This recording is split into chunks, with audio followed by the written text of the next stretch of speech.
जी नाज़रीन, मां तव्हांखे ॿुधाईंदो हलां त कॉम्प्रेस कारकुननि पारां क़ौमी धारा में शमूलियत जो ऐलान।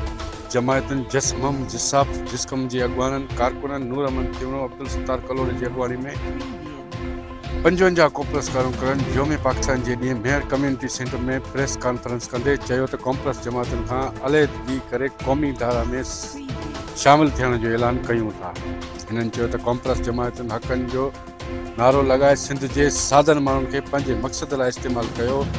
जस्मम जिसाब जिस्कम जहिड़ियुनि कॉम्प्रेस तंज़ीमुनि सिंध जे ग़रीबनि माण्हुनि खे ख़ुफ़िया मक़सद लाइ करे रहिया आहिनि। उन्हनि तंज़ीमुनि जा अॻुवान ॿाहिरि मुल्कनि में रही करे हर तरह जूं आसाइशूं हासिलु करे रहिया आहिनि, जॾहिं त मुंफ़ी प्रोपेगेंडा करे नौजवाननि खे ग़लति रस्ते ते लॻाए। उन्हनि चयो त अहिड़ियुनि तंज़ीमुनि जो ॼाण ऐं शर्मिंदगी सवाइ कुझु बि हासिलु न थी सघे।